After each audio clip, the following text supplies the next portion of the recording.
신명기 5장 7절부터 11절까지 말씀입니다. 10계명, 3계명까지 말씀입니다. 자, 첫절은 이제 제1계명이에요. 신명기 5장 7절. 나 외에는 다른 신들을 내게 두지 말지니라. 그래서 내게 두지 말라는 것은 섬기지 말라 그 얘기입니다. 그래서 다른 신을 섬기지 말라고 하나님이 명령하셨어요. 그러면 하나님은 왜 다른 신을 섬기지 말라고 했을까요? 첫째로는 그 신 하나님의 백성에 대한 사랑이에요. 출애굽기 34장 14절. 너는 다른 신에게 절하지 말라. 여호와님은 질투라 이름하는 질투의 하나님이니라. 이렇게 말씀하셨어요. 그래서 질투하는 하나님이다. 그래서 다른 신을 섬기면 질투한다. 이렇게 이해를 하는데, 하나님은 이 말씀을 그대로 문자대로 이해하면 안 됩니다. 하나님은 인간처럼 유치하게 질투하는 신이 아니에요.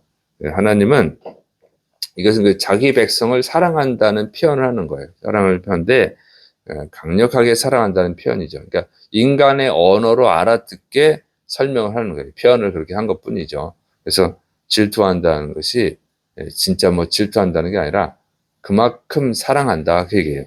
두 번째로는 왜 다른 신을 섬기지 말라고 그러냐면 다른 신이 없기 때문에 그렇습니다. 여호와만 신이에요. 하나님이라는 것은 유일한 신이라는 표현을 우리가 하나님이라고 만들어낸 단어예요. 그래서 여호와 하면 하나님 하면 여호와 이렇게 떠오르게 하는 거예요. 그래서 여호와만 하나님입니다. 그러니까 신이란 말이죠. 여호와님 외에는 다른 신이 없는 거예요. 없기 때문에 섬기지 말라고 하는 거예요. 그러면 다른 신은 뭐냐? 다른 신들이 나오잖아요. 다른 신들은 뭐냐면 신명기 32장 17절에 그들은 하나님께 제사하지 아니하고 귀신들에게 하였으니 곧 그들이 알지 못하던 신들 근래에 들어온 새로운 신들 너희의 조상들이 두려워하지 아니하던 것들이로다. 그래서 그 다른 신들은 뭐냐면 귀신들이다. 귀신들. 그 다른 신에게 제사를 드린 거는 결국 귀신에게 제사를 드린 것이다. 이렇게 말씀하고 있는 거예요. 그러니까 귀신은 뭐냐면 천사잖아요. 천사. 천사인데 하나님께 대항하다 쫓겨난 천사죠. 그래서 천사 대장이 루시퍼라고 하는 것이고 사탄이라고 하는 거예요. 사탄. 그 사탄의 이름이 루시퍼라 이렇게 알려진 건데 어쨌든 사탄입니다. 그리고 그 사탄의 졸개들, 부하들을 귀신들이라 이렇게 표현하는 거예요. 그래서 결국은 다른 신이라고 하는 것은 사탄 아니면 사탄의 부하들, 귀신들을 섬기는 것이다 하는 거예요. 그것이 사람들을 속인 거죠. 그래서 다른 신을 섬기면 어떻게 되느냐? 멸망한다 그 얘기입니다. 예수님께서 말씀하셨어요. 요한복음 10장 10절 도둑이 오는 것은 도둑질하고 죽이고 멸망시키려는 것뿐이요 내가 온 것은 양으로 생명을 얻게 하고 더 풍성히 얻게 하려는 것이라. 그래서 다른 신을 섬기면 멸망하는 것입니다. 사탄과 그 졸개들, 귀신들은 사람을 멸망시키려고 하는 거예요. 그래서 처음에 그 사탄에게 미혹당한 자가 아담과 하와잖아요. 그 선악을 알게 하는 나무 열매 먹으면 하나님처럼 된다. 그러니까 그 말을 듣고 먹었다가 어떻게 됐어요? 그래서 죽는 존재가 되고 에덴 동산에 쫓겨났죠. 그렇게 멸망시키는 것이 사탄이 하는 거예요. 다른 신이라고 하는 것이. 다른 신이 실제로 있는 게 아니고 사탄이 그렇게 다 변장을 한 거예요. 사람들을 속여서. 그래서 멸망을 당하기 때문에 하나님이 다른 신을 섬기지 말라고 하는 것입니다. 그런데 이 말씀을 모르니까 아직도 예수님을 믿는다고 하면서도 무당도 찾아가고 예수님 믿는다고 하면서도 다른 신도 섬기는 자들이 있고 또 종교에 다 똑같다. 종교는 평화롭게 지내야 된다. 이렇게 주장하는 자들이 있는 거예요. 그것은 전부 다 사탄에게 미혹당한 것이다 하는 것입니다. 그래서 여러분 절대로 하나님 외에는 다른 신이 없어요. 없다고 하는 것을 명심하고 다른 신을 섬겨서는 안 될 줄을 믿으시 바랍니다. 자, 두 번째는 이제 제2계명이에요. 신명기 5장 8절부터 10절. 너는 자기를 위하여 새긴 우상을 만들지 말고 위로 하늘에 있는 것이나 아래로 땅에 있는 것이나 땅 및 물속에 있는 것에 어떤 형상도 만들지 말며 그것들에게 절하지 말며 그것들을 섬기지 말라.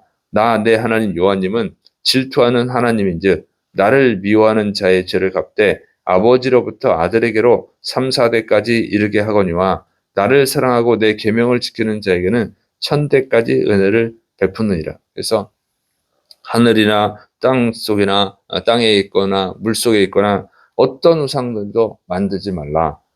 절하지도 말고 섬기지도 말라. 이렇게 명령을 하셨습니다. 그 이유는 이제 우상이 뭐냐면 신을 형상화한 것이 우상이에요. 신은 이렇게 생겼다. 우리가 믿는 신은 이렇게 생겼다. 이렇게 만든 게 우상이거든요. 그런데 어떤 신을 우상으로 만들었던지 간에 그 신은 뭐라 그랬어요? 사탄 아니면 그 사탄의 부하인 귀신들. 귀신들을 형상화한 거예요. 그래서 결국은 사탄을 섬기는 거예요. 어떤 신을 섬기든지 어떤 신을 형상화했든지 그거는 결국 사탄을 섬기는 것입니다. 그러니까 멸망을 받는다고 그랬죠. 멸망시키는 거니까. 그리고 또 하나님이 저주라 해요. 멸망을 하게 내버려 두면 안 되잖아요. 그래서 하나님이 3, 4대까지 저주를 한다. 그 얘기입니다.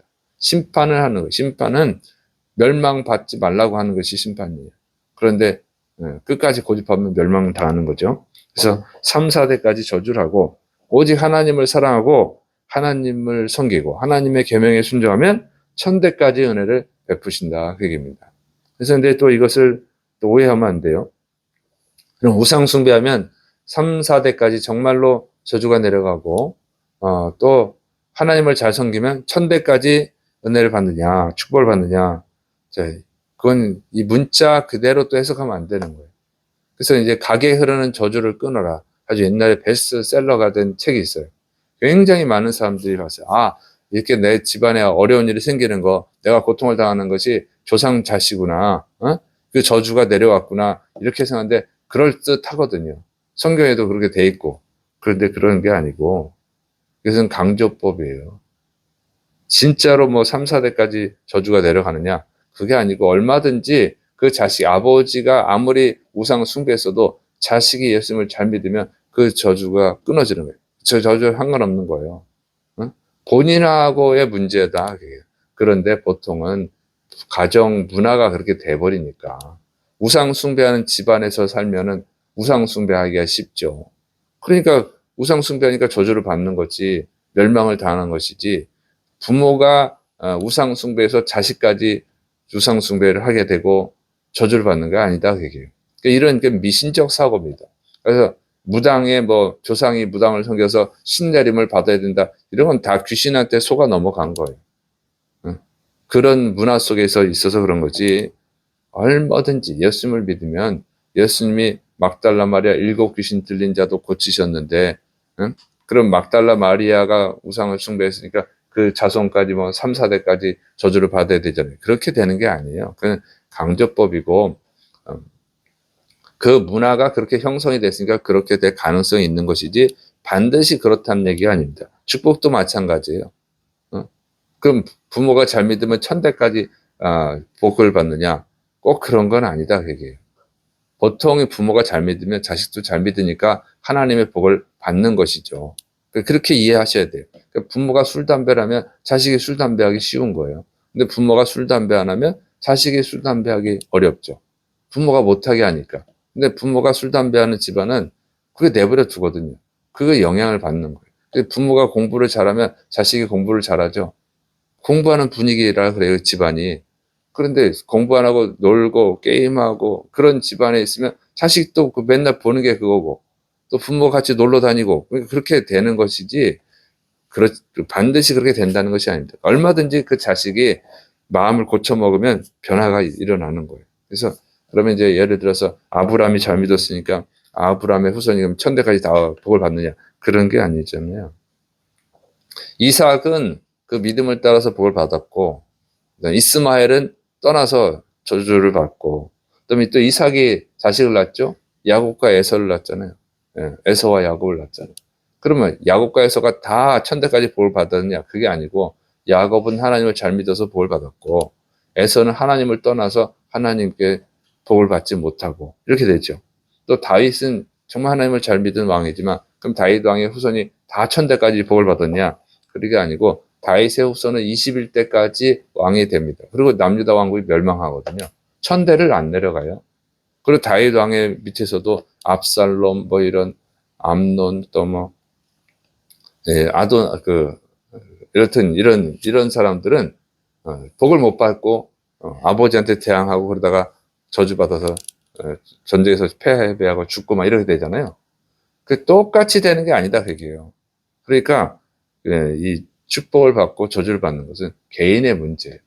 조상이 아무리 하나님을 잘 믿었어도 본인이 안 믿으면 멸망당하는 것이고, 조상이 아무리 우상을 숭배했더라도 자식이 잘 믿으면 그 복을 받는 것이죠.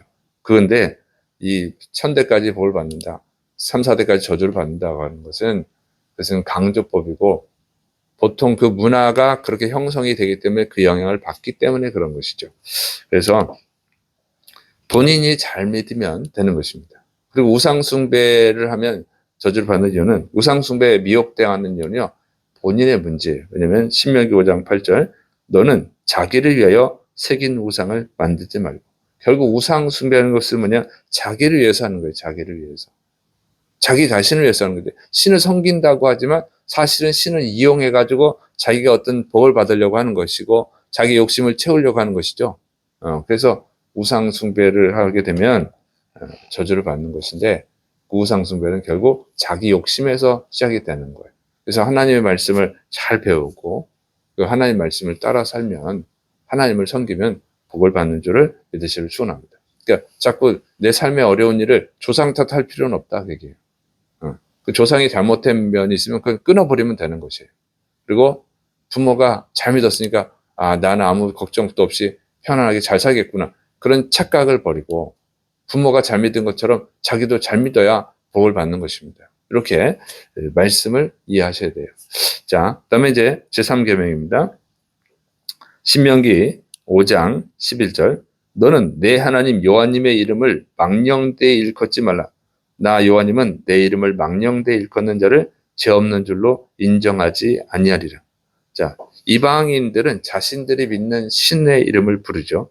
근데 그 신의 이름을 부르는 이유가 뭐예요? 자, 우상을 숭배하는 것은 결국 자기를 위해서 하는 거예요. 그래서 자기의 이익을 위해서 하는 거예요. 이익을 위해서. 그래서 우상 숭배자들, 그러니까 신을 섬기는 자들이 다 그래요. 어떤 자기의 이익을 위해서 신을 섬기는 거죠.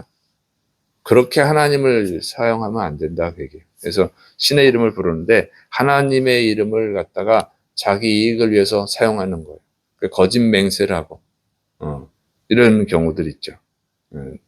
그런 것은 다 죄가 된다 그 얘기예요. 하나님을 함부로 이용해서는 안 돼요. 그러니까 하나님의 이름을 이용하는 것은 곧 하나님을 이용하는 것이죠. 그래서 내가 누구랑 친구가 뭐 권력이 있거나 부자면 내 친구가 누군데 이런 얘기하는 경우 있잖아요. 그거 왜 합니까? 그 얘기? 나 그 친구가 그 대단한 친구의 이름을 빌려서 나를 높이는 거잖아요. 또 내 아버지가 부자인 경우, 또 권력이 있으면 옛날에 우리 아버지가 어떤 사람인 줄 알아? 영화 같은 거 보면 그러죠. 뭐 교통경찰이 뭐 단속 간다든가 우리 아버지가 누군 줄 알아? 왜 나를 이렇게 함부로 해? 이렇게 하잖아요. 자기 이익을 위해서. 그런 식으로 하나님의 이름을 사용하면 안 된다 그 얘기예요. 하나님은 그렇게 이용하는 분이 아니다 그 얘기입니다. 섬겨야 될 뿐이지 하나님을 우리가 섬겨야 될 존재지 하나님을 이용할 존재는 아닌 거예요. 근데 그렇게 이용하는 경우가 많죠. 또 하나님이 나를 얼마나 사랑하는 줄 알아? 아니, 하나님이 사랑하는데 왜 그거를 이용을 해가지고 다른 사람한테 얘기하냐 그 얘기예요. 그 결국 자신을 위한 거예요. 그렇게 하나님 이름을 사용하면 안 되고, 또 어떤 분들은 농담을 하는 거죠. 하나님 이름으로. 그렇게 하나님 이름을 가지고 농담해서는 안 되는 거예요. 감히 하나님의 이름을 가지고 농담을 하는 거죠. 하는 경우가 있는데, 그러면 하나님에 대한 무지함이고 하나님에 대한 죄를 짓는 것입니다. 또 거짓 맹세. 성경에 많이 나오는 게 거짓 맹세죠. 하나님이 이렇게 하셨다. 그렇게 함부로 하면 안 된다 그 얘기예요. 하나님은 심판자십니다. 하나님 우리를 사랑하시기도 하지만 심판자이기도 하는 거예요. 그래서 자신의 어떤 이익을 위해서 어떤 뭐 재미를 위해서 그 하나님의 이름을 함부로 쓰면 안 된다. 농담도 하면 안 되는 거예요. 거짓말은 절대 안 되는 것이고, 그런데 이 하나님에 대한 오해를 하기 때문에 하나님에 대한 무지함 때문에 그래요. 하나님을 모르기 때문에 자꾸 오해를 하고 하나님 이름을 쓰는데 그러면 안 되는 것이고, 하나님은 심판하시는 분이고 또 하나님 우리를 거룩하게 만들기 원하시는 분이죠. 그래서 우리를 죄에서 구원해서 우리를 거룩한 자로 하나님의 백성으로 만들기 위해서 예수님을 십자가에 보내주신 분이에요. 그래서 예수님이 십자가에서 대신 죽어주셨잖아요. 그렇게 우리를 사랑하는 분인데 우리를 거룩한 자로 만들기 원하시고 천국으로 인도하시는 분인데 우리가 어떻게 해야 되겠습니까? 하나님을 존중하고 하나님께 감사하고 하나님을 경외해야 될 줄을 믿으실 축원합니다. 그리고 하나님을 사랑하고 섬겨야 되는 거예요. 오직 하나님만 섬겨야 되는 것입니다. 이것이 3계명까지 가르쳐 주는 말씀이에요. 그래서 이 10계명을 잘 음미하면서 오늘 배운 말씀을 잘 기억해서 하나님을 섬기시기를 축원합니다. 그러면 여러분에게 복이 임할 줄 믿습니다. 그리고 여러분의 자식이 복을 받게 하려면 여러분이 하나님을 잘 섬기는 모습을 보여주고 하나님을 이렇게 섬겨야 된다 이렇게 가르쳐야 되는 거예요. 예배도 잘 드리시고 하나님 앞에서 바르게 살아가는 모습을 보이시기를 축원합니다. 기도하겠습니다. 사랑이 많으신 하나님 아버지, 우리가 이 또 하나님을 말씀을 통해서 10계명을 통해서 하나님의 뜻을 잘 배우고 또 순종하고 잘 섬겨서 복받는 자들이 되게 하여 주시고 그런 교육을 자녀들에게 잘 시켜서 자녀들까지 복받게 하는 부모들이 되게 하여 주옵소서. 주께서 역사하심 믿고 예수님의 이름으로 감사하며 기도드립니다. 아멘.